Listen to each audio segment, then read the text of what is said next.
a Google machine and it does work very well. Hey, what's up you guys? Shortimus Prime here doing another Marvel Legends figure review on the Marvel Legends Infinite series, The Amazing Spider-Man 2 Build-A-Figure Ultimate Green Goblin. Yes, we're finally here. This is the end of my Amazing Spider-Man 2 Marvel Legends figures, aside from the running changes that I hope we get. It looks like they're coming out, which will be Boomerang, Spider-Girl, and Toxin, or is it Superior Carnage? I'm not sure exactly which. But anyway, I picked up my figures at my local Target. Anyway, you welcome you motherfuckers. The number 087062568. If you cannot find these figures at retail, you can find them at Big Bad Toy Store. Big! Get your big badass toys at BigBadToyStore.com. Click the link in the description below. Anyway, so I have obviously not built my Build-A-Figure yet. I have been saving. So we have this instruction booklet over here just to go over it really quick. So you can see how this all connects over here. The head goes to the neck bone and the arm goes to the shoulder bone, and we got the legs going to the leg bone and the flames go to the wrist bone. So let's see how this thing forms together, if all the pieces fit in nicely, and if it's too tough of a Build-A-Figure transformation. Will you take us away, Bumblebee? Alright, so we have a arm, we got a head, so let's see. This looks like the head joint right here is going to pop on and off pretty easily, so we'll start with that. We put that on. Yep, alright, there we go. That's pretty good. And then we have a left leg, and we can just show that. Okay, that looks like it's in there. And then we have the other leg, and we can just change it a little bit for it. Alright, we got that one in there too. And then we have the right arm, and let's see if this clicks. Alright, clicks nicely. That was pretty easy. And there we go. That clicks in pretty nicely. And then finally this back piece right over here, and there we go. That is Ultimate Green Goblin. So I gotta say, I'm pleased with this figure. It's a pretty cool Build-A-Figure. Not my favorite Build-A-Figure of all time. It's pretty much a retooled version of the Avengers movie Hulk figure, so we'd seen this mold before. It has been retooled, of course. We have different feet, different arms, and different heads. So, and then of course this guy doesn't have the flames and everything. I did like this figure when it first came out, and I'm glad that they went with this mold and they're reusing it to do something else. And it's a larger Build-A-Figure too, bigger than a lot of the other ones that we've seen lately, which was a huge disappointment. So I'm glad they're doing this with the larger Build-A-Figure. Pretty neat, man. I actually really like how this looks. It's pretty fun to pose. Again, like the Hulk figure, that was very fun to pose, so this one is as well. I like the flame effect a lot. This is just pretty cool. Even though I'm not a big Ultimate Spider-Man fan, nor am I a fan of this hulked out Green Goblin, I do think it looks pretty tight. Let's take a closer look. So here's a look at the head sculpt, which I think they did a pretty good job on. I like it. He's got all these little bumps on his forehead. The teeth look pretty good. Nice sculpting. The paint applications are okay. One bummer for me about the figure though is that it doesn't really have any paint detail throughout at all, except for the flames, I guess. Yeah, the detail in the teeth look pretty good. All these little horns around his chin, little bumps. Everything on here looks very well detailed in the sculpt. I like it a lot. And here's a look at the back of the head.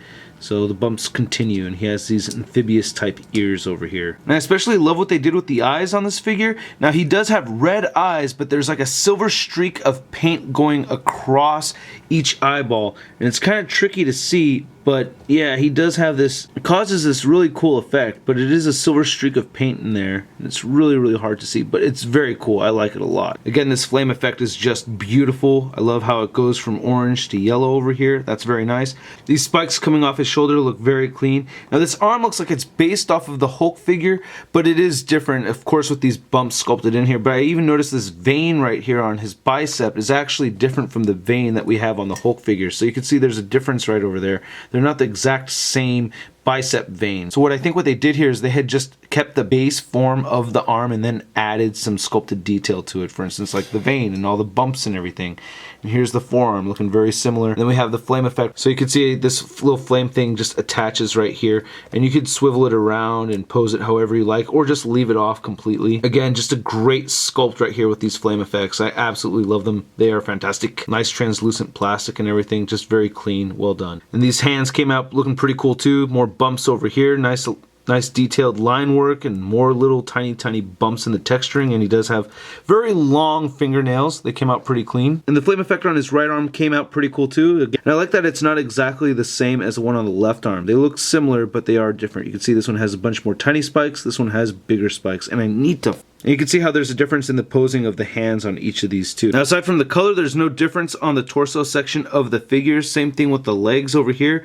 The texturing and everything is the same except for the color. We do have some wear. I did notice that as I was putting the figure together. You can see the green popping out from underneath his blue pants over here. But this is exactly the same as the Hulk. Same thing with the legs right here. The calves are the same thing as the Hulk, but these are brand new, beautiful toes. Look at that.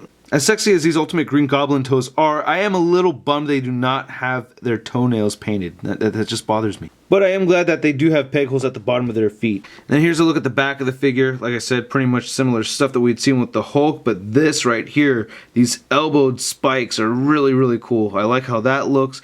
We get the shoulders, and this flame effect on the back looks badass. Oh, I think that's beautiful. Well done on Hasbro's part. Just great sculpt over here. And looking at it from the side too, that's just really cool. Now, unfortunately, this does not hook on very, very well. It kind of just falls right off, but you know, when you're posing the figure around, you can work with it and it'll hang on there. It's not too bad. So before I get into the articulation, I do want to remove the flame effects. Actually, there's this really cool feature on the figure that Hasbro's developed. I think they've been working on it for years, where if you snap your fingers next to his ear, the flame effects just come off. So let's give it a shot. Wait, let's try it a little bit closer. Hold on. Whoa, damn, that is cool. Good job, Hasbro. So anyway, the articulation on the figure, his head cannot really move up too much. It's just on this ball peg, as you had seen. It can move down a little bit, rotate side to side, a little bit of a neck pivot over here. And these horns are kind of a pliable material. I don't feel like they're going to break, not too stiff. He does have shoulders that can only move out a little bit, just like so. I guess you can move out a little bit more on the right arm than the left. I guess you can rotate him if you want to do that, so that's pretty cool. But yeah, these spikes over here do prohibit some movement over here on the arms. Of course, he can move them forward like so. He does have a bicep swivel, double jointed elbows. His wrist moves side to side, down and up. He has a diaphragm joint that rotates side to side. It can pivot over here a little bit, and it moves forward and back some. There you go. And he does have these ball jointed hips that move all the way outward. You can rotate them so that they're pointing forward, and this just pops right off and you pop it right back on. He does have the upper thigh swivel, double jointed knees that bend in very, very far. His ankles move down, up, and beautiful ankle pivot. So let's get those flame effects back on there.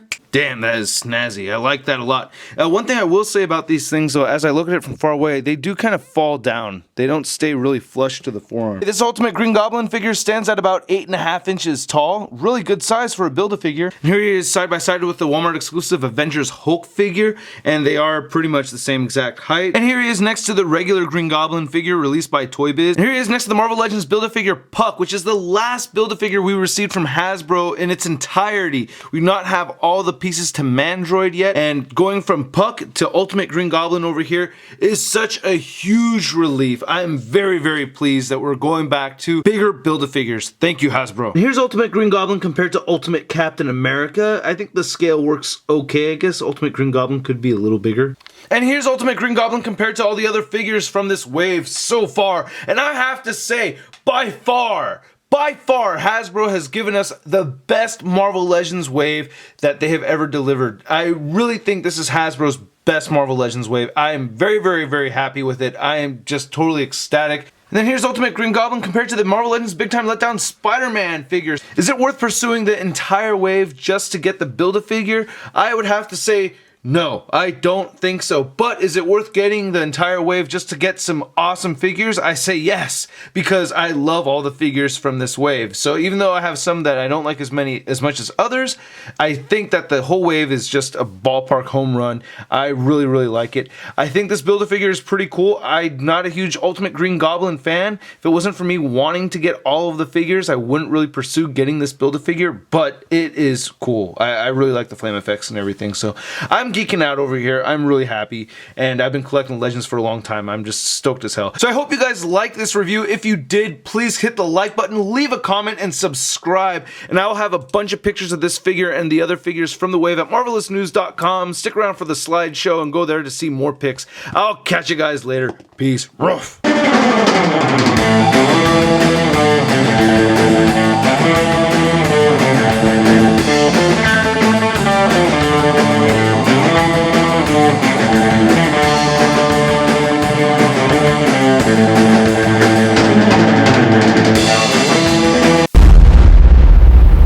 That's crispy. As you... show or